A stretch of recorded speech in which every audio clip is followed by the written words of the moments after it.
దేవుని పరిశుద్ధ నామానికి స్తోత్రాలు. శ్రోతలు మీరంతా బాగా ఉన్నారని అనుకుంటున్నాను. ఈరోజు మనము ధ్యానించనైన దేవుని వాక్యం అపోస్తలుడైన పౌలు తెస్సలోనికయులకు రాసిన మొదటి పత్రిక 2వ అధ్యాయం 13వ వచనంలో చివరి భాగం. ఆ వాక్యమే విశ్వాసులైన మీలో కార్యసిద్ధి కలుగచేయుచున్నది. నిజమే ప్రియులారా, దేవుని వాక్యం మన జీవితానికి కేవలము వెలుగు, దారి, శక్తి మాత్రమే కాకుండా దానిని మనం పూర్తిగా విశ్వసించినట్లయితే అది మనలో జీవాన్నిచ్చి గొప్ప మార్పుని కలుగజేస్తుంది.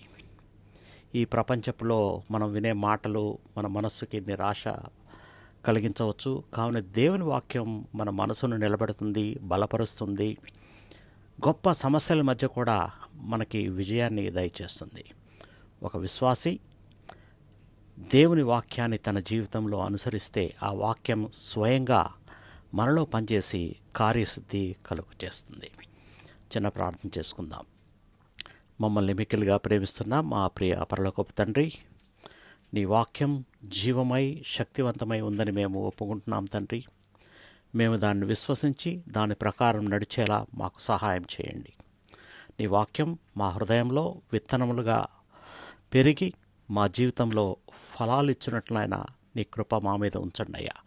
మా బలహీనతలో నీవు మాకు బలంగా ఉండి మా మార్గాల్ని సరిచేయండి. మా ప్రభు రక్షకుడైన యేసు పరిశుద్ధనామంలో ప్రార్థిస్తున్నాము తండ్రి, ఆమెన్. ప్రియులారా, మీకు ఏదైనా ప్రార్థన అవసరం ఉంటే నా మొబైల్ నెంబర్ ఉంది, నాకు వాట్సాప్లో మెసేజ్ చేయొచ్చు. +965 94724454. దేవుడు మనలందరినీ బహుగా సమృద్ధిగా దీవించి బలపరచునుగాక. ఆమేన్.